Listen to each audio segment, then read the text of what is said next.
Bismillahirrahmanirrahim. Assalamualaikum warahmatullahi wabarakatuh. Sabahul khair. Kaifa halukum? Baik, solih-solihah. Alhamdulillah pada hari ini kita masih diberikan kesehatan oleh Allah Subhanahu wa taala dan masih diberikan kenikmatan untuk mengikuti pembelajaran online pada hari ini. Baik, solih-solihah, di kelas 5 ini insya Allah Ustazah Masyitah akan mendampingi kalian dalam pembelajaran akidah Islam. Pada pembelajaran akidah Islam di semester pertama, kita akan mempelajari di bab pertama itu tentang iman. Di bab iman yang akan kita pelajari adalah yang pertama, makna iman, dalil keimanan, dalil nakli dan dalil akli, meraih keimanan, proses berpikir, uqdatul kubra. Nah, pada hari ini yang akan kita pelajari yaitu makna iman, dalil keimanan yaitu dalil akli. Baik, solih-solihah, sebelum kita memulai pembelajaran, silahkan disiapkan terlebih dahulu buku Akidah Islam kelas 5-nya. Dibuka bab pertama di halaman 2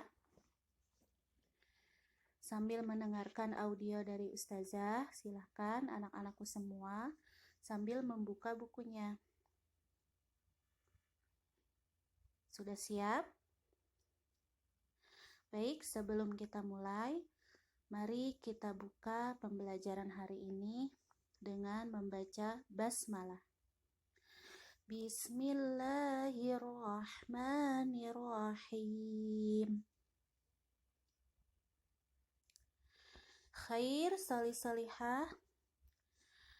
Di pembelajaran pertama ini, tadi sudah Ustazah sampaikan, kita akan belajar tentang iman.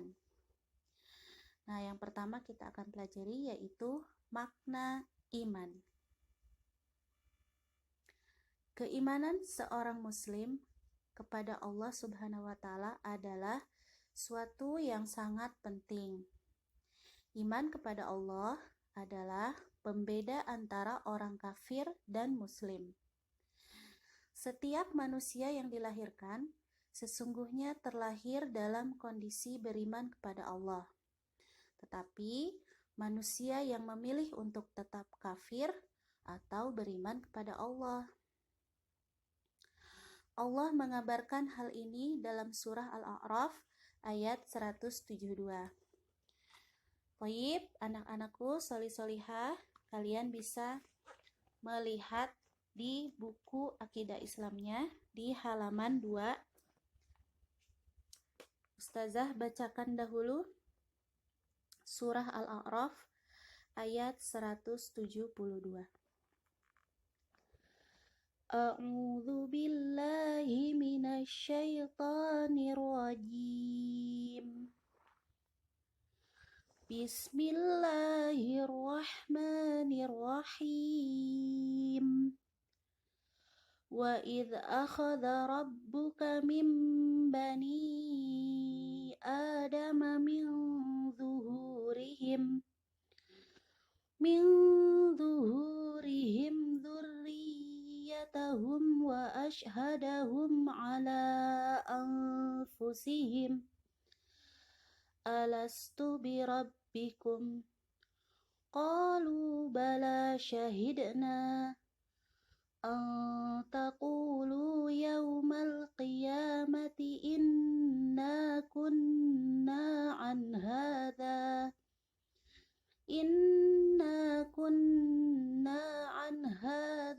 ghafilin. Shadaqallahul azim. Artinya, dan ingatlah ketika Tuhanmu mengeluarkan keturunan anak-anak Adam dari sulbi mereka. Dan Allah mengambil kesaksian terhadap jiwa mereka, serta berfirman, "Bukankah aku ini Tuhanmu?" Mereka menjawab, "Engkau Tuhan kami. Kami menjadi saksi. Kami lakukan yang demikian itu, agar di hari kiamat kamu tidak mengatakan, sesungguhnya kami, Bani Adam, adalah orang-orang yang lengah terhadap ini, keesaan Tuhan." Baik, Solihah. Jadi, sesungguhnya Allah telah mengabarkan bahwasanya manusia terlahir dalam kondisi beriman kepada Allah.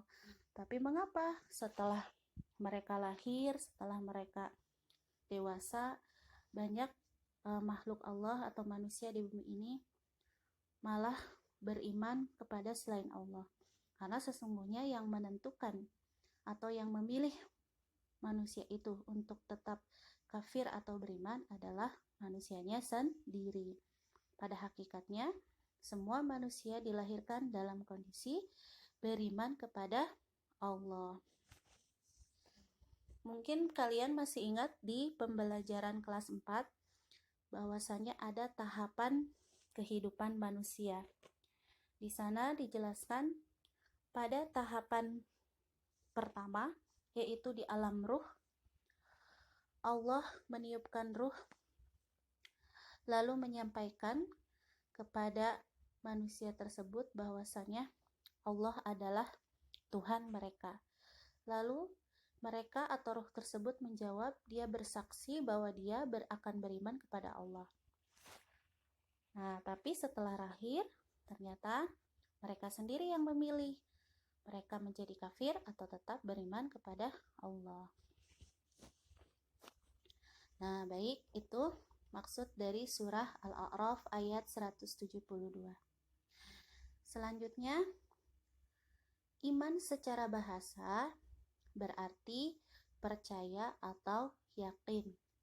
Nah, jadi iman secara bahasa berarti percaya atau yakin. Nah, sekarang kita beriman kepada siapa?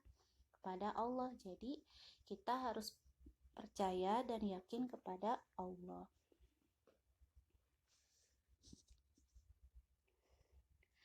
Selanjutnya, iman secara istilah syar'i, yaitu pembenaran yang pasti, yang sesuai dengan fakta, dan berdasarkan adanya dalil. Jadi, iman secara istilah syar'i yaitu pembenaran yang pasti, yang sesuai dengan fakta, dan berdasarkan adanya dalil. Pembenaran yang pasti atau dalam bahasa Arab disebut at-tasdiq al-jazim. Saya ulangi, pembenaran yang pasti dalam bahasa Arab disebut at-tasdiq al-jazim, adalah keyakinan yang pasti tanpa keraguan dan kebimbangan. Jadi pembenaran yang pasti itu adalah keyakinan yang pasti tanpa keraguan dan kebimbangan. Jadi ketika kita beriman, maka kita harus yakin dan tidak boleh ragu. Contoh, orang yang beriman kepada Allah tidak akan ragu bahwa Allah adalah pencipta dan Tuhan yang patut disembah. Jadi, manusia harus menyembah Allah. Yang kedua, sesuai dengan fakta atau kenyataan. Artinya, fakta-fakta yang terindra membenarkan dan tidak bertentangan. Maksudnya, fakta-fakta yang terindra itu berarti terlihat, terasa, dan terdengar. Contohnya, keimanan bahwa Allah adalah Sang Pencipta harus didukung dengan fakta yang jelas, yaitu adanya makhluk yang diciptakan oleh Allah. Contohnya seperti apa makhluk yang diciptakan oleh Allah? Manusia, hewan, dan tumbuhan itu adalah salah satu contoh makhluk yang diciptakan oleh Allah. Jadi dengan adanya bukti tersebut, kita harus semakin yakin bahwa kita harus beriman kepada Allah. Yang ketiga, berdasarkan dalil atau bukti, yang artinya dalil atau bukti yang jelas yang mendasari keimanan. Sehingga keimanan itu muncul bukan karena imajinasi atau khayalan, tapi berdasarkan dalil atau bukti yang jelas atau nyata. Dari mana kita mendapatkan dalil-dalil tersebut? Yaitu biasanya dalil yang difirmankan oleh Allah dalam Al-Quran ataupun hadis-hadis dari Rasulullah Shallallahu Alaihi Wasallam. Selanjutnya, solih-solihah, kita lanjutkan ke pembahasan berikutnya, yaitu dalil keimanan. Jadi, untuk meraih keimanan terhadap Allah, harus muncul dari dalil atau bukti yang nyata. Ada dua dalil keimanan. Yang pertama yaitu dalil akli. Yang kedua, dalil nakli. Yang akan kita bahas yaitu hari ini dalil akli.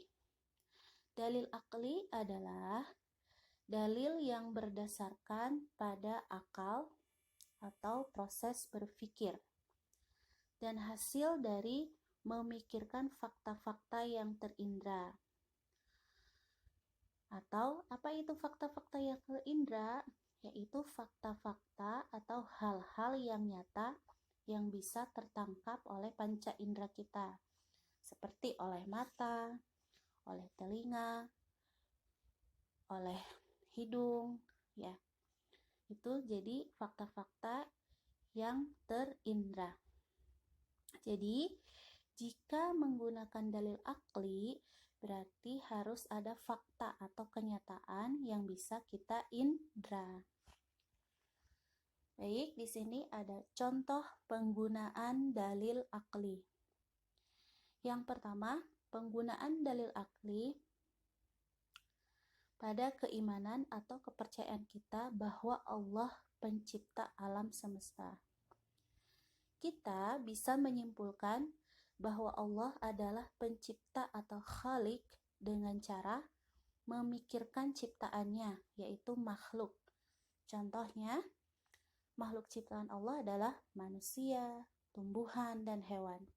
Jadi, ketika kita memikirkan ciptaan Allah seperti tumbuhan, hewan, maka itu adalah bukti nyata atau pemikiran yang sangat nyata bahwa Allah itu menciptakan manusia, hewan, dan tumbuhan, dan juga alam semesta.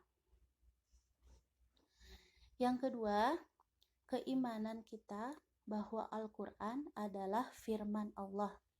Jadi kita harus meyakini bahwasanya Al-Quran itu adalah firman Allah atau kalamullah atau perkataan Allah Subhanahu wa Ta'ala. Al-Quran adalah sebuah fakta, yaitu benda yang dapat kita lihat dan kita pelajari. Kita juga bisa memikirkan apakah Al-Quran itu firman Allah, apakah Al-Quran itu perkataan Allah, apakah Al-Quran itu adalah kalamullah atau bukan. Nah, Al-Quran juga berisi tentang peristiwa-peristiwa yang sudah terjadi dan belum terjadi, serta berisi tentang ilmu pengetahuan seperti penciptaan manusia. Contohnya seperti apa peristiwa yang belum dan sudah terjadi? Yang belum terjadi contohnya seperti hari kiamat. Nah, di dalam Al-Quran itu Allah banyak sekali menggambarkan tentang terjadinya hari kiamat. Walaupun belum terjadi, tetapi kita sebagai umat Islam, kita harus mempercayai bahwa kiamat itu akan terjadi. Nah, selain itu, Al-Quran juga berisi tentang ilmu pengetahuan, seperti proses penciptaan manusia. Allah menjelaskan tentang proses penciptaan manusia dalam Al-Quran, yaitu pada surah Al-Mu'minun ayat 14.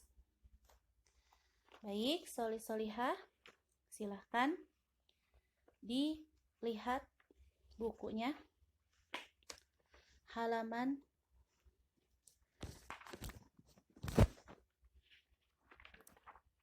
di halaman 4. Di situ ada Al-Quran surah Al-Mu'minun ayat 14. Baik, Ustazah bacakan dahulu ya ayatnya. A'udzu billahi minasyaitonir rajim. Tsumma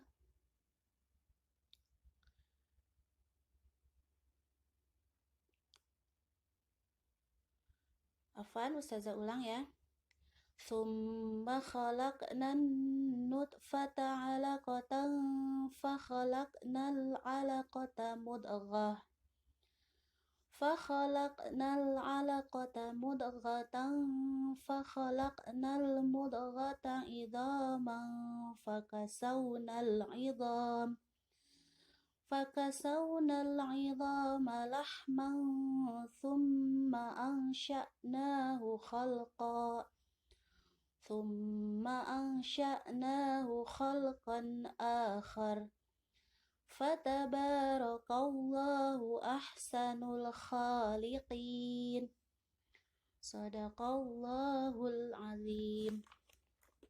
Artinya, kemudian air mani itu kami jadikan segumpal darah. Lalu segumpal darah itu kami jadikan segumpal daging.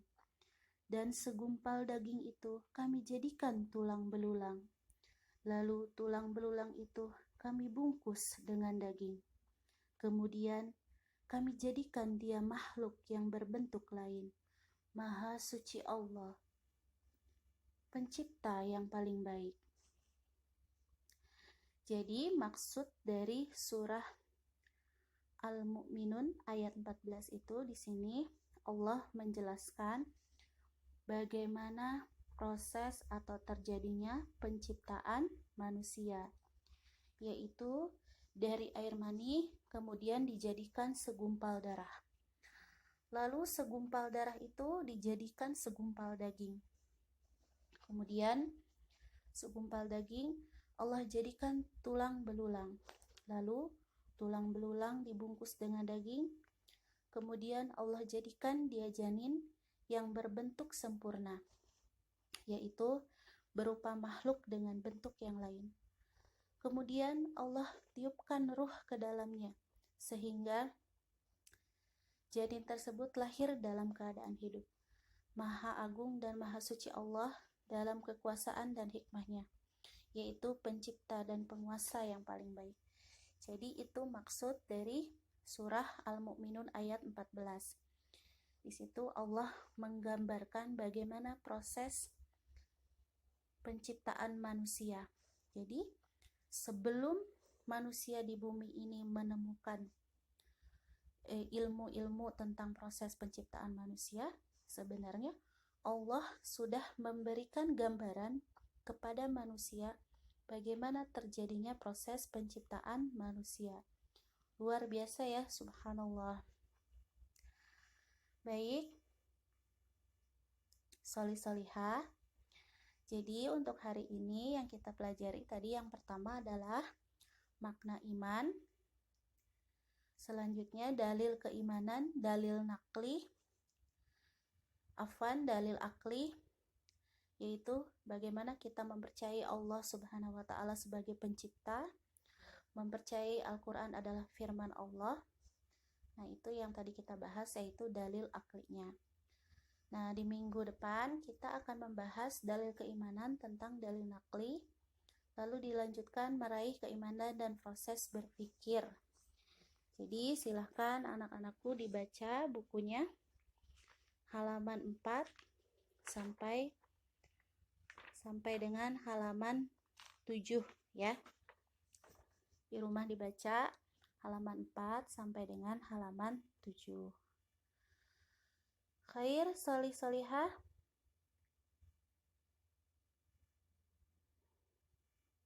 Cukup sampai di sini untuk hari ini. Nah, tugasnya kalian di rumah menghafalkan surah Al-Mu'minun ayat 14 beserta artinya dan juga memberikan penjelasan dari maksud surat tersebut. Ini ya, surah Al-Mu'minun ayat 14, silakan dihafalkan. Kemudian artinya juga dihafalkan dan diceritakan kembali apa sih maksud dari ayat tersebut. Nah, silakan nanti setelah hafal dihafalkan melalui voice note. Nanti setelah dihafalkan melalui voice note-nya bisa dikirimkan ke nomor HP Ustazah ya. Nanti Ustazah berikan nomor HP-nya dan juga instruksi untuk tugasnya. Baik, solih-solihah, mungkin sampai di sini dulu untuk hari ini. Mohon maaf bila Ustazah banyak kesalahan. Jazakumullah khairan katsiran. Wassalamualaikum warahmatullahi wabarakatuh.